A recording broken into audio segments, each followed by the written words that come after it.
things are really moving. Homeowner and I have been talking a lot about when they can move into their house, and a lot of it depends on the progress of the project. That means all the trades got to come in and show up at the same time. So come on in, I'll show you what we got. We started to lay a majority of the hardwood down here in the lower level because it had to be in place in order for the stairs to go in. When you look at the stairs, you'll notice right now it's just a template so they can put in the template to build the stringers. The stringers are going to be made out of steel because it has to support the weight of the wood, the treads, the landing, but also so that they have the floating stair aesthetic, which means you don't see the columns underneath it. Next week, we're going to start working on the fireplace here. We've gone back and forth a lot with the homeowner and his wife about what they wanted to look like, how they're going to use this space, but also how to maintain the mid-century modern vibe of the home. We're going to get rid of this brick, which is part of the chimney, by taking out this part here. We're going to column it on the left and right side with batten strips, and then the masons are going to come in and do a 50-50 dark to tan flat stone veneer. So the actual fire pit's actually going to look like it's floating, and it's very similar to what's happening upstairs. We started the tile, which is exciting because that's one of the homeowner's favorite things to do, is to go down to Tile America and pick out all the certain tiles that she wanted to use. This is the kids' bath down here. What they're going for in that bathroom is sort of like an Asian vibe, and she's actually got tile on the vanity wall. So take a look and see what we got going on. This tile is a striated brown tile. It's a larger tile. And this is going to get carried all the way down to the floor. They took out this window today because the addition's behind it, so it used to have a window to the outside, but obviously you don't want to go into the storage room. The homeowner did all of the tile layout and design herself. She actually cut individual pieces of paper to create the tile layout with Sammy from Absolute Floor Design. Wojtek was doing the tile install. Penny got a Tile America, and then myself. I was drawing the templates, grid paper. She put a lot of time and effort into it. We're all pretty excited to actually see it happen. So this is the kids' bath. The bathtub's in. Tile's starting to go up. We're doing the wall here. This Cronin cabinetry is coming in to measure the vanities next week. Yeah, I think the last time we were together, I don't think we had a door into the addition, but now we do. So we're gonna walk through this hallway here, right past the homeowner's office, into the lower level addition. On the right-hand side is gonna be the daughter's bedroom. And then when we get outside, I'll show you what's next on the list. Elevator, bedroom, storage, furnace. So this is gonna be the new back door for the lower level, the back side of the addition. This is access for a lot of the service stuff. So if you come out here, I'll show you what the landscaper is gonna do. He's actually gonna dig out this hill here, grade it.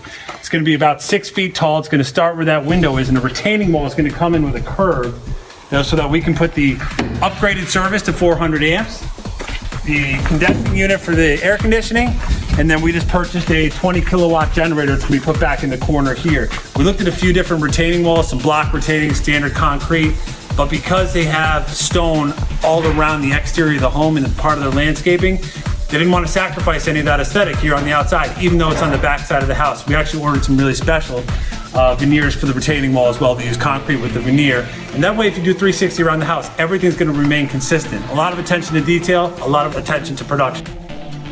All of our house wrap is finally up, which is very exciting. Last week, Shoreline Deck put in all of the windows that are put for the addition. I did meet with the homeowners last week, and when we were standing in their master bedroom, they felt like it was a little dark, so I think we may have ordering another window. There are 6-week lead times, so I need to get that figured out, make a note of that. But if you notice, this is the size of the addition. It's about 1,200 square feet, 600 on each floor.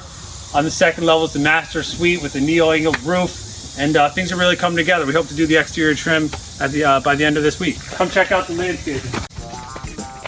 Right now we're deciding between if we're gonna stick with the bluestone or a paver patio.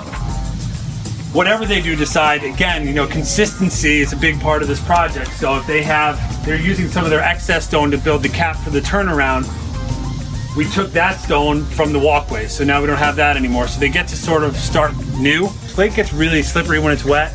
So we're gonna stay away from that. We're either gonna do bluestone or pavers, and we're gonna find out this week because the landscaper's here excavating, and we wanna transition one into the next. We gotta remain seamless on this project. We wanna catch up with our timeline.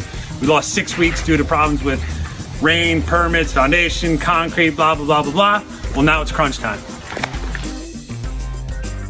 The homeowner wants to make this room bigger, so the deck actually comes out to here, which is essentially now 200 square feet of decking, and we're gonna make our sun porch, our den, bigger. We're actually gonna add 60 square feet to the den upstairs, pitch the roof higher so they can actually vent the stove from the inside. It's not problematic, but it's a big part of the project to add on sort of towards the end here, so we gotta play a lot of catch up there. So we got guys framing it next week. The permit process is happening now, and yeah, we're really feeling the heat. One thing that was really important to the homeowners was the privacy and also protection, which went from her garage to her house. So working with the architect, they came up with the idea to do a passageway from the garage into the main house. We moved the front door from the left side of the house. It's closer here to the driveway. So now that we have the front door there, she wanted to protect herself from the garage into the front door. And we accomplished that by creating a glass passageway from garage to main entry. And we're putting louvers in front of it here with a double 7-foot solid wood door. So it's gonna be pretty dramatic when you come through, step up onto the landing, open a double door, and all you see is the Japanese garden through the glass walls. Spectacular. Last week we had a little bit of an issue with our paneling guy. I'm supposed to give me a 2-hour window. Delivery truck shows up, they call me, guy's like, yo, I'm here. I was like, great, drop it off anywhere. He's like, I'm not getting out of my truck. So I politely asked to speak to his boss. I got on the phone with the company that was supposed to set up the delivery. And he's like, oh yeah, typically we don't unload the truck. So I had 70 sheets of 1/2-inch plywood that the guy was expecting me to show up and move myself at the drop of a hat. We had a little bit of an argument, so much so that the guy on the other end of the line told me he was worried about me and my health and my safety and blah, blah, blah, blah. So I had to get a rented U-Haul, show up the next day at 7:30 in the morning, and unload 70 sheets of plywood with Matt, who works at my office. And this is the product. This is an African mahogany veneered 1/2-inch MDF piece of plywood. It's all gonna get a very special polyurethane. It's a custom polyurethane with a 15-degree sheen. It's not your standard min-wax or anything like that. It's a 2-part application process. First, it's the sealer. Then it's the polyurethane that has a partial hardener in it, so it's gonna have the consistency of like glass, but also the durability of rubber. So it's gonna look sharp, it's really tough to do, and when we start doing it, we actually have to tape off the entire front entrance of the room. Where we came in the front door, all the way to the old front door is gonna be blocked off so remote and Astos Restoration can do their thing. They're probably gonna be here 2 weeks just finishing the plywood.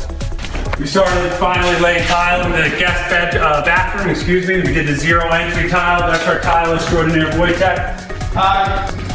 Again, homeowner spent a lot of time picking out the tiles to look perfect. So she's been a big part of this. It's really coming out really special. But what you'll notice down here, which is different from a regular bathroom or regular shower, is that it just transitions from the floor tile field into the shower without a curve, without a bevel, without a saddle, nothing. And that's called the 0 entry shower, and that's for wheelchair accessibility. The next step in here is gonna be stained glass for the back wall tile. So it's very, very thin, it's paper thin, which is different than standard tile, which is about 3/8. This stuff is like 1/8. So he's gotta do a lot of buttering up of each piece in order so that it's not transparent and you can't see the mud behind the tile, but also it's the same depth as your standard wall tile. So Wojtek's got his work cut out for him. We'll check back next week.